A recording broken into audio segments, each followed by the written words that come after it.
আজকে আমরা রায়মার্টিনের পরবর্তী শেডগুলো আলোচনা করছি। আমাদের 1, 2, 3 আগের শেডে হয়ে গেছে। আর ওই 3 নম্বর শেডের লাস্টের কিছু একটু সাউন্ড প্রবলেম হয়েছিল। আমি সেই কোশ্চেনগুলো আবার আজকে শেষে আলোচনা করে দেব।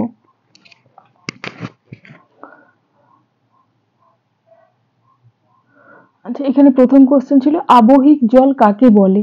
তাহলে আবহাওয়ার বিভিন্ন উপাদান যেমন উষ্ণতা, আর্দ্রতা, বৃষ্টিপাত যেগুলো আমরা জানি, সেই তুষারপাত, তুহিন, শিশির, জলীয় বাষ্প, এগুলো থেকে আমরা যে জলটা পাই, এগুলো থেকে প্রাপ্ত জল মানে প্রবাহকালে বা জলাধারে সঞ্চিত থাকার সময় চুঁইয়ে ভূ অভ্যন্তরে প্রবেশ করে ভৌমজলে পরিণত হয়। তাহলে আবহাওয়া থেকে প্রাপ্ত জলের জলের যে অংশটুকু ভৌমজল হিসেবে সঞ্চিত হয় তাকে আমরা কি বলি, আবহিক জল বা মিটিওরিক জল বলা হয়। আর এই জলই হচ্ছে ভৌমজলের সর্বপ্রধান উৎস। দ্বিতীয় কোশ্চেন হচ্ছে সহজাত জল কাকে বলে। না, সমুদ্র বা হ্রদের তলদেশে পাললিক শিলা সৃষ্টির সময় শিলাস্তরের মধ্যে যে জল সঞ্চিত হয় তাকে সহজাত জল বা কনেট জল ওয়াটার বলে। এর বৈশিষ্ট্য কি না, শিলাস্তরে সঞ্চিত জীবদেহ থেকেও এই জল সৃষ্টি হয় এবং এই জাতীয় জলকে জীবাশ্ম জলও বলে। এছাড়াও এখানে উৎসান্দ জল অগ্নুৎপাতের সময় নির্গত জলের বা বাষ্পের যে অংশটুকু ভৌমজল হিসেবে সঞ্চিত হয় তাকে উৎসান্দ জল বলে। এই জলগুলো কিন্তু ভৌমজলের উৎস। এখানে প্রতিটি জলের সংজ্ঞা আমরা জেনে রাখবো। নেক্সট কোশ্চেন, অনুগামী নদী কাকে বলে। যে সমস্ত নদী ভূমিভাগের প্রাথমিক ঢালের সাথে সামঞ্জস্য রেখে প্রবাহিত হয় বা যে সমস্ত নদী ভূমিভাগের প্রাথমিক ঢাল অনুসারে প্রবাহিত হয় তাকে অনুগামী নদী বলে। বৈশিষ্ট্য, ভূমিভাগ সৃষ্টির পর প্রথম এই নদীর বিকাশ বা সৃষ্টি হয়েছিল বলে একে প্রাথমিক নদীও বলে। আর শিলাস্তরের মূল নতিকে অনুসরণ করে প্রবাহিত হয় বলে একে নতি নদীও বলা হয়। উদাহরণ হচ্ছে কৃষ্ণা, কাবেরী, গোদাবরী, এগুলো হচ্ছে অনুগামী নদীর উদাহরণ। বিপরা নদী কাকে বলে। না, যে সমস্ত নদী কোনো এলাকার প্রধান নদী বা অনুগামী নদীর বিপরীতে অর্থাৎ ভূমির প্রাথমিক ঢালের উল্টো দিকে স্থানীয় গৌণ ঢালকে অনুসরণ করে প্রবাহিত হয় তখন সেই সমস্ত নদীকে বিপরা নদী বা বিনতি নদী বা বিপরীত অনুগামী নদী বলে। আমরা প্রথমে জানলাম যে ভূমির প্রাথমিক ঢাল অনুসারে যে সমস্ত নদী প্রবাহিত হয় তাকে অনুগামী নদী, আর অনুগামী নদীর বিপরীতে মানে প্রাথমিক ঢালের বিপরীতে যে সমস্ত নদী প্রবাহিত হয় তাকে বিপরা নদী বলা হয়। বৈশিষ্ট্য কিনা, ভৃগুতটের উপর দিয়ে স্থানীয় ঢাল অনুসারে প্রবাহিত হওয়ায় এই নদীকে ভৃগুতট নদীও বলা হয়। হিমালয়ের উত্তর ঢালে প্রবাহিত সোন ও কোশি পশ্চিম থেকে পূর্বে বিপরা নদী রূপে প্রবাহিত, কারণ এরা প্রধান অনুগামী নদী গঙ্গা ও যমুনার বিপরীত দিকে প্রবাহিত। তাই এই নদীগুলো হচ্ছে সোন এবং কোশি নদী, এরা বিপরা বা বিনতি নদীর উদাহরণ। উপহ্রদ বা লেগুন কাকে বলে। না, সমুদ্র উপকূলবর্তী অঞ্চলে 3 দিক স্থলভাগ দ্বারা বেষ্টিত এবং একদিক সমুদ্রে উন্মুক্ত অগভীর লবণাক্ত জলাভূমিকে উপহ্রদ বা লেগুন বলে। তাহলে কি জানলাম, না সমুদ্র উপকূলবর্তী অঞ্চলে 3 দিক স্থলভাগ দ্বারা বেষ্টিত এবং একদিক সমুদ্রে উন্মুক্ত অগভীর লবণাক্ত জলাভূমিকে উপহ্রদ বা লেগুন বলে। এর সৃষ্টি কিভাবে হয়েছে, না উপকূলের সমান্তরালে সৃষ্ট বাঁধের পেছনে স্থলভাগের দিকে সমুদ্রের জল আবদ্ধ হয়ে লেগুন গড়ে ওঠে। উদাহরণ, ভারতের বৃহত্তম উপহ্রদ তথা লেগুন হলো চিল্কা। ভারতের কেরালা বা মালাবার উপকূলে এগুলিকে করাল বলে, যেমন ভেম্বনাথ, অষ্টমুদি, এগুলো হচ্ছে উপহ্রদ বা লেগুনের উদাহরণ। ব্লোহোল বা গ্লুপ বা ফোয়ারা গর্ত কাকে বলে। না, সমুদ্র তরঙ্গের ক্রমাগত আঘাতে সমুদ্র গুহার পাদদেশ ও শীর্ষদেশের মধ্যে সংযোগকারী যে উলম্ব গর্তের মধ্য দিয়ে জল ও বায়ু ফোয়ারার ন্যায় প্রবল বেগে সশব্দে ভূপৃষ্ঠে উন্মুক্ত হয় বা ভূপৃষ্ঠে বেরিয়ে আসে, তাকে ব্লোহোল বা স্বাভাবিক চিমনি বলে। তাহলে আরেকবার জেনে নিই। সমুদ্র তরঙ্গের ক্রমাগত আঘাতে সমুদ্র গুহার পাদদেশ ও শীর্ষ দেশের মধ্যে সংযোগকারী যে গর্তের মধ্য দিয়ে জল ও বায়ু ফোয়ারার ন্যায় প্রবল বেগে সশব্দে ভূপৃষ্ঠের বাইরে বেরিয়ে আসে, তাকে ব্লোহোল বা স্বাভাবিক চিমনি বলে।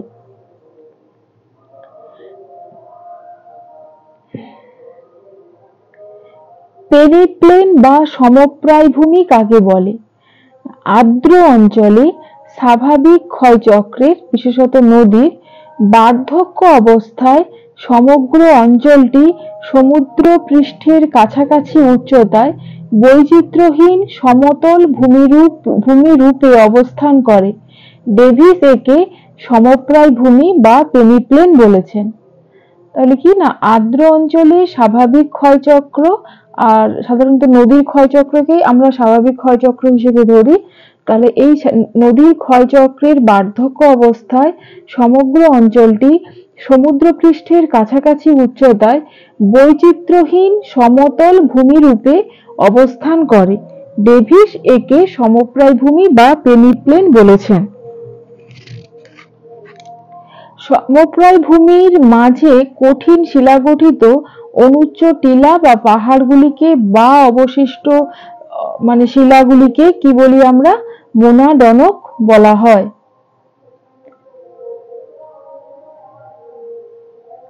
আর এটি যদি শুষ্ক অঞ্চলে যদি ক্ষয়কার্যের শেষে সৃষ্ট অবশিষ্ট টিলা হতো, তাহলে হতো ইনশেল বার্চ। আমরা মনে রাখবো মোনাডনক হচ্ছে সমপ্রায় ভূমির উপর সৃষ্ট, এবং এটি আর্দ্র অঞ্চলে ক্ষয়কার্যের ফলে সৃষ্ট অবশিষ্ট ভূমিরূপ, মোনাডনক।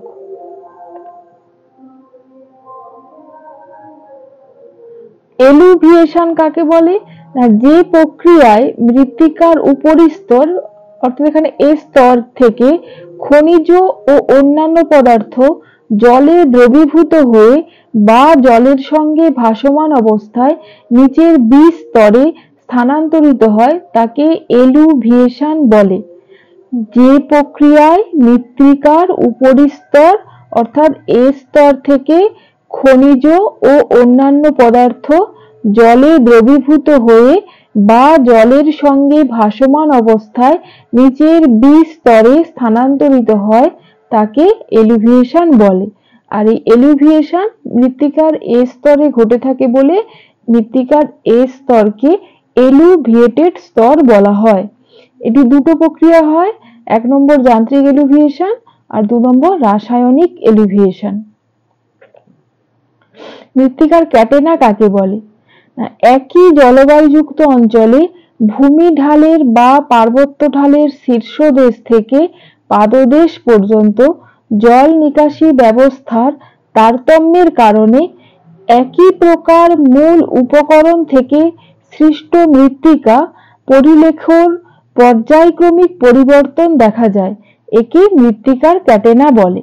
তাহলে একই জলবায়ুযুক্ত অঞ্চলে কোনো ভূমিঢাল বা পার্বত্য ঢালের একেবারে শীর্ষদেশ থেকে পাদদেশ পর্যন্ত শুধুমাত্র জল নিকাশি ব্যবস্থার তারতম্যের কারণে মূল উপকরণ বা প্যারেন্ট মেটেরিয়ালটা একই ধরনের হওয়া সত্ত্বেও ওই প্যারেন্ট মেটেরিয়াল বা মূল উপকরণ থেকে সৃষ্ট মৃত্তিকা পরিলেখের পর্যায়ক্রমিক পরিবর্তন দেখা যায় শুধুমাত্র জল নিকাশি ব্যবস্থার তারতম্যের কারণে। এই যে পরিবর্তন বা এদের মধ্যে যে একটা শৃঙ্খল থাকে, একে মৃত্তিকার ক্যাটেনা বলা হয়। যেমন ঢালের উপর থেকে নিচ পর্যন্ত পর্যায়ক্রমে লালচে, হলদে, সবুজ, ধূসর নীলচে, ধূসর রঙের মাটি ইত্যাদি দেখা যায়। এদের যে পারস্পরিক সম্পর্ক, একেই হচ্ছে মিলনেশাই হচ্ছে মৃত্তিকার ক্যাটেনা বলেছেন।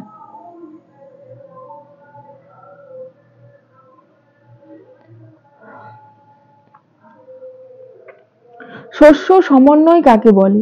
কোনো নির্দিষ্ট কৃষি অঞ্চলের মধ্যে মোট কর্ষিত জমিতে উৎপাদিত এক বা একাধিক শস্যের পারস্পরিক গাণিতিক সম্পর্ককে বলা হয় শস্য সমন্বয়।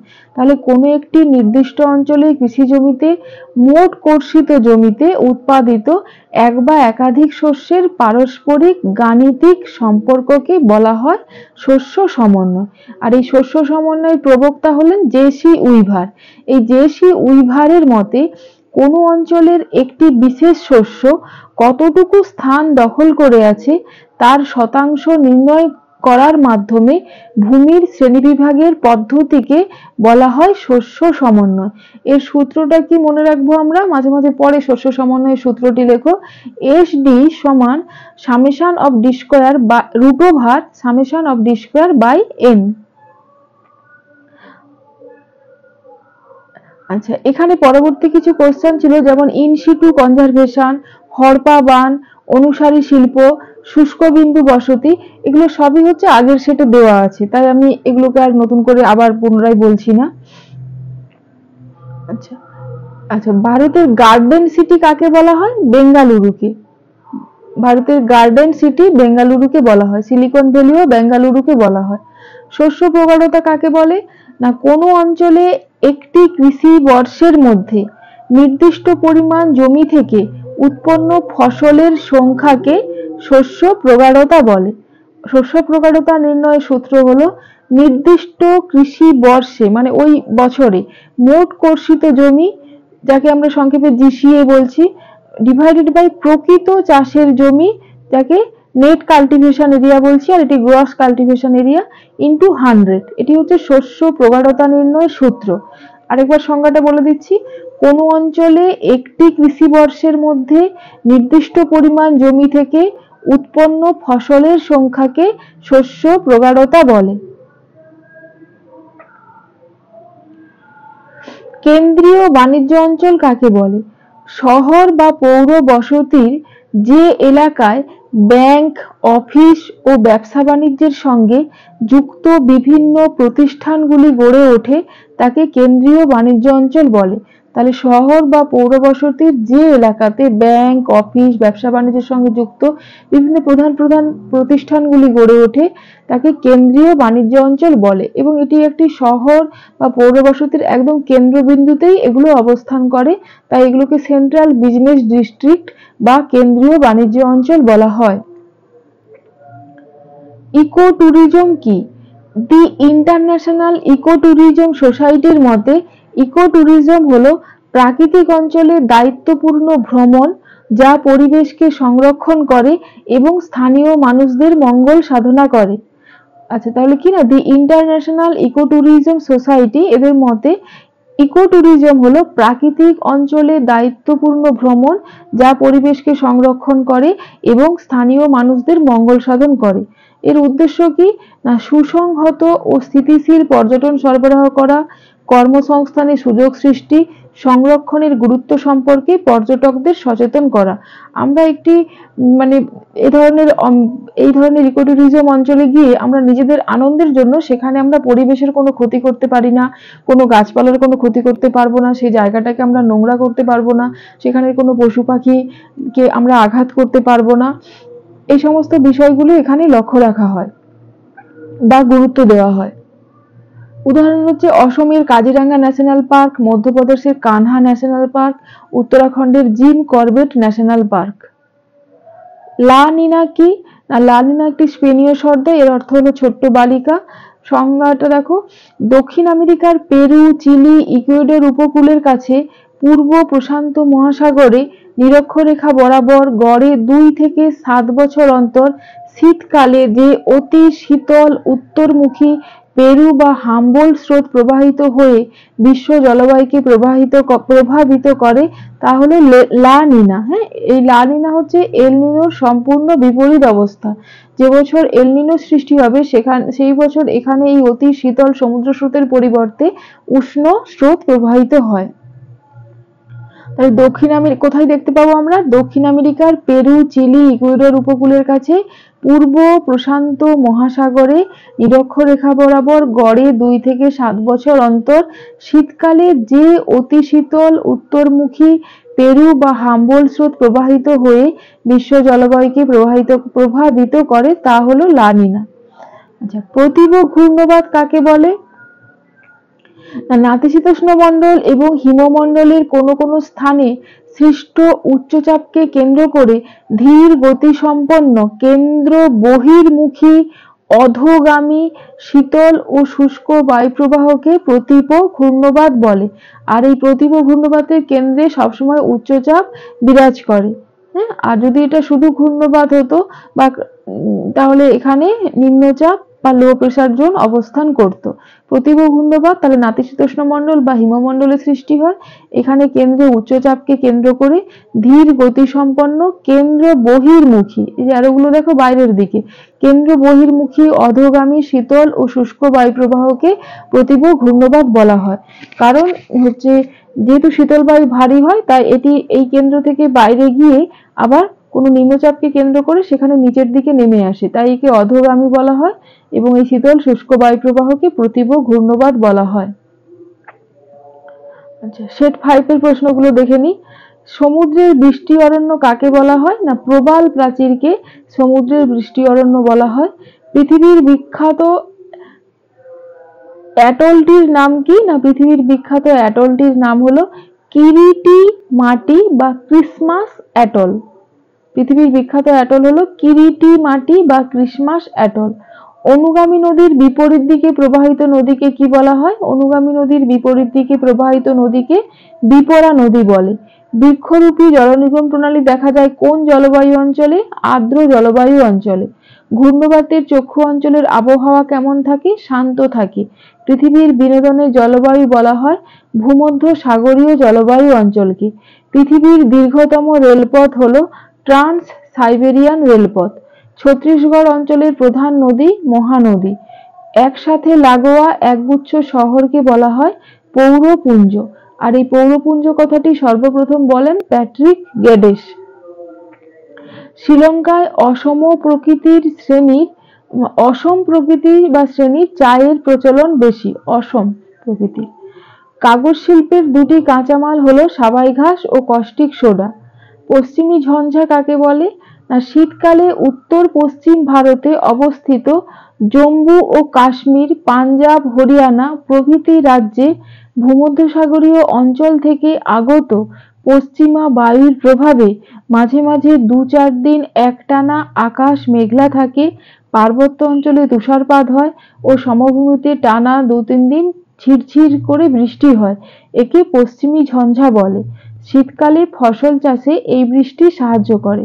তাহলে শীতকালে উত্তর পশ্চিম ভারতে অবস্থিত জম্মু কাশ্মীর, পাঞ্জাব, হরিয়ানা প্রভৃতি রাজ্যগুলিতে ভূমধ্যসাগরীয় অঞ্চল থেকে আগত পশ্চিমা বায়ুর প্রভাবে মাঝে মাঝে টানা 2-4 দিন আকাশ মেঘলা থাকে, পার্বত্য অঞ্চলে তুষারপাত হয় এবং সমভূমি অঞ্চলে ঝিরঝির করে বৃষ্টিপাত হয়। এই ঘটনাকে পশ্চিমী ঝঞ্ঝা বলা হয়। এর ফলে শীতকালে চাষের সুবিধে হয়। সাইক্রোফাইট কাকে বলে? না বরফাবৃত শীতল মাটিতে জন্মানো উদ্ভিদকে সাইক্রোফাইট বলা হয়। বরফাবৃত শীতল মাটিতে জন্মানো উদ্ভিদকে সাইক্রোফাইট বলে। উদাহরণ হচ্ছে লাইকোপোডিয়াম। কোথায় দেখতে পাবো? আন্টার্কটিকা, গ্রিনল্যান্ড, সাইবেরিয়া এইসব অঞ্চলে দেখতে পাবো। বিপর্যয় ব্যবস্থাপনা কাকে বলে? না পৃথিবীতে ঘটে যাওয়া বিভিন্ন ধরনের দুর্যোগ এবং তারই হাত ধরে উদ্ভূত যাবতীয় বিপর্যয় পরিস্থিতি নিবারণের জন্য যে সমস্ত স্বল্পমেয়াদী বা দীর্ঘমেয়াদী পরিকল্পনা গ্রহণ ও তার রূপায়ণ ঘটানো হয় তাকে বিপর্যয় ব্যবস্থাপনা বলে। তাহলে কি দেখলাম? না পৃথিবীতে ঘটে যাওয়া বিভিন্ন ধরনের দুর্যোগ এবং তার সঙ্গে সম্পর্কিত যাবতীয় বিপর্যয় পরিস্থিতি নিবারণের জন্য যে সমস্ত স্বল্পমেয়াদী বা দীর্ঘমেয়াদী পরিকল্পনা গ্রহণ করা হয় এবং তার রূপায়ণ ঘটানো হয় তাকে বিপর্যয় ব্যবস্থাপনা বলে। বন্দর নির্ভর একটি অধাতব শিল্প হলো পেট্রো রসায়ন শিল্প। বায়োস্ফিয়ার রিজার্ভের বাফার এলাকা কাকে বলে? কেন্দ্রীয় অঞ্চল, এই যে মাঝের অঞ্চলটিকে বেষ্টন করে অবস্থিত ট্রানজিশন অঞ্চল ও কোর অঞ্চলের মধ্যবর্তী এই স্তরটি একাধিক প্রশাসনিক বিভাগে বিভক্ত। তাহলে এই কেন্দ্রীয় অঞ্চলকে বেষ্টন করে অবস্থিত ট্রানজিশন অঞ্চল এবং কোর অঞ্চলের মধ্যবর্তী, তাহলে এই কোর অঞ্চল আর বাইরের এই ট্রানজিশন অঞ্চলের মধ্যবর্তী অঞ্চলটি একাধিক প্রশাসনিক বিভাগে বিভক্ত। বন দপ্তরের অনুমতির ভিত্তিতে সাধারণ মানুষ এই অঞ্চলে প্রবেশ করতে পারে এবং প্রাকৃতিক সম্পদের সুষ্ঠু ব্যবহার এবং বজায় রাখার জন্য গবেষণা কেন্দ্র, শিক্ষা ও প্রশিক্ষণ কেন্দ্র এবং পর্যটন কেন্দ্র স্বল্প মাত্রায় অনুমোদিত। তাহলে বাফার জোন হলো বাইরের এই ট্রানজিশন জোন এবং অভ্যন্তর একদম ভেতরের এই কেন্দ্রীয় জোনের মধ্যবর্তী একটি অঞ্চল, যেখানে কি হয় না সরকারের অনুমতি নিয়ে সাধারণ মানুষ এখানে প্রবেশ করতে পারে এবং এখানে প্রাকৃতিক সম্পদের সুষ্ঠু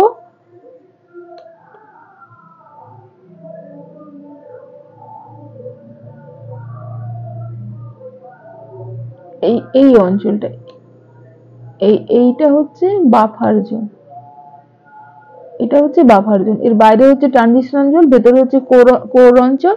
এই দুটি অঞ্চলের মধ্যবর্তী অঞ্চলটি বাফার অঞ্চল নামে পরিচিত। এবং এখানে কি হয়েছে না এখানে সরকারের অনুমতি নিয়ে বা বন দপ্তরের অনুমতি নিয়ে সাধারণ মানুষ এই অঞ্চলে প্রবেশ করতে পারে। এখানে প্রাকৃতিক সম্পদের সুষ্ঠু ব্যবহার এবং তার সুষ্ঠু সম্পদের রক্ষণাবেক্ষণের জন্য এখানে গবেষণা কেন্দ্র গড়ে উঠেছে, শিক্ষা প্রশিক্ষণ কেন্দ্র এবং পর্যটন কেন্দ্র স্বল্প মাত্রায় অনুমোদিত। আদর্শ মৃত্তিকা পরিলেখ কাকে বলে? যে মৃত্তিকা পরিলেখে সমস্ত স্তর এবং উপস্তর সুস্পষ্ট ও সম্পূর্ণভাবে গড়ে ওঠে তাকে আদর্শ পরিলেখ বলে। তাহলে যে মৃত্তিকার প্রোফাইল হচ্ছে কি না ভূমির সমান্তরালে অবস্থিত সুস্পষ্ট স্তরযুক্ত মৃত্তিকার লম্বচ্ছেদকে হচ্ছে মৃত্তিকার প্রোফাইল বলে। তাহলে ভূমির সমান্তরালে অবস্থিত হতে হবে এবং সুস্পষ্ট স্তরযুক্ত মৃত্তিকার লম্বচ্ছেদকে আমরা মৃত্তিকার পরিলেখ বা মৃত্তিকার প্রোফাইল বলি। সেই মৃত্তিকার প্রোফাইলে যদি সমস্ত স্তর এবং উপস্তর সুস্পষ্ট ও সম্পূর্ণভাবে গড়ে ওঠে তাকে আদর্শ পরিলেখ বলে। বৈশিষ্ট্য কি না আদর্শ পরিলেখে ও, এ, বি, সি, ডি অথবা আর এই 5টি স্তর দেখা যায়, তবে খুব কমই আদর্শ পরিলেখ গড়ে ওঠে। উদাহরণ হিসেবে আমরা আর্দ্র শীতল নাতিশীতোষ্ণ জলবায়ু অঞ্চলে পর্জল মাটিতে আদর্শ পরিলেখ দেখা যায়। গিজার কাকে বলে? না ভূপৃষ্ঠের দুর্বল সংকীর্ণ পথ দিয়ে ভূগর্ভের অতি উষ্ণ জল ও বাষ্প নিয়মিতভাবে নির্দিষ্ট সময় অন্তর অত্যন্ত গর্জন করে ফোয়ারার মতো স্তম্ভাকারে প্রবল বেগে ভূপৃষ্ঠে উৎক্ষিপ্ত হয়, একে গিজার বলে। উদাহরণ হচ্ছে আমেরিকা যুক্তরাষ্ট্রের ইয়েলোস্টোন ন্যাশনাল পার্কের ওল্ড ফেথফুল গিজার হচ্ছে পৃথিবীর বিখ্যাত। তাহলে গিজার থেকেও গরম জল বেরোয়, উষ্ণ প্রস্রবণ থেকেও গরম জল বেরোয়। তবে গিজারের একটি বিশেষ বৈশিষ্ট্য হলো এখান থেকে যখন গরম জলটা ভূঅভ্যন্তর থেকে বাইরে বেরিয়ে আসে তখন প্রবল বেগে গর্জন করতে করতে ফোয়ারার মতো বাইরে বেরিয়ে আসে। সোয়ালোহল কাকে বলে? না কার্স্ট অঞ্চলে দ্রবণ প্রক্রিয়ায় শৃঙ্খল আরো ক্ষয়প্রাপ্ত ও অপেক্ষাকৃত বৃহত্তর হয়ে যে উন্মুক্ত গহ্বর সৃষ্টি করে এবং যা দিয়ে জল ভূগর্ভে প্রবেশ করে তাকে সোয়ালোহল বলে। তাহলে দ্রবণ প্রক্রিয়ায় সৃষ্টি হয় এবং শৃঙ্খল ক্ষয় পেয়ে আরো বড় হয়ে গিয়ে সোয়ালোহলের রূপ নেয়। তাহলে কার্স্ট অঞ্চলে দ্রবণ প্রক্রিয়ায় শৃঙ্খল আরো ক্ষয়প্রাপ্ত ও অপেক্ষাকৃত বৃহত্তর হয়ে যে উন্মুক্ত গহ্বর সৃষ্টি করে এবং যা দিয়ে জল ভূগর্ভে প্রবেশ করে তাকে সোয়ালোহল বলে। সৃষ্টি কি না চুনাপাথর যুক্ত অঞ্চলে কার্বনিক অ্যাসিড মিশ্রিত জলের দ্রবণ ক্ষয়ের ফলে শৃঙ্খলের আয়তন বেড়ে গিয়ে সোয়ালোহলের সৃষ্টি হয়। উদাহরণ ব্রিটিশ দ্বীপপুঞ্জের গ্যাপিং ঘাইল প্রায় 111 মিটার গভীর। ব্রিটিশ দ্বীপপুঞ্জের গ্যাপিং ঘাইল একটি সোয়ালোহলের উদাহরণ। আচ্ছা প্যান ফ্যান কাকে বলে? না শুষ্ক মরু অঞ্চলে ক্ষয়চক্রের শেষ পর্যায়ে পেডিমেন্টগুলি পরস্পর যুক্ত হয়ে সমগ্র ভূমিভাগটি প্রায় সমতল ভূমিতে পরিণত হয়। এই ধরনের ভূমিরূপকে ভূবিজ্ঞানী লসন প্যান ফ্যান নামে অভিহিত করেছেন। প্যান ফ্যানের উপর ইনসেলবার্গ ইতস্তত বিক্ষিপ্তভাবে বা অবশিষ্ট টিলারূপে অবস্থান করে। তাহলে প্যান ফ্যান আমরা কোথায় দেখতে পাবো? না শুষ্ক মরু অঞ্চলে ক্ষয়চক্রের শেষ পর্যায়ে পেডিমেন্ট গুলো যখন পরস্পর যুক্ত হয়ে সমগ্র অঞ্চলটি বা ভূমিভাগটি প্রায় সমতল ভূভাগে পরিণত হয়, তার উপরে যে অবশিষ্ট টিলাগুলো থাকে বা এই সমতল ভূভাগটাকেই বিজ্ঞানী লসন প্যানফ্যান বলেছেন, এবং এই প্যানফ্যানের উপর অবস্থিত ইতস্তত বিক্ষিপ্ত অবশিষ্ট টিলাগুলিকে ইনসেলবার্স বলা হয়। এগুলো তোমরা পড়ো, আমি পরে আবার নেক্সট যে সেটগুলো আছে সেগুলো আলোচনা করে দেবো। আর যদি কোথাও কোনো অসুবিধা হয় বা কোথাও বুঝতে অসুবিধা হয় তাহলে কমেন্ট বক্সে জানিও, সেগুলো আমি পরে আবার বুঝিয়ে দেবো।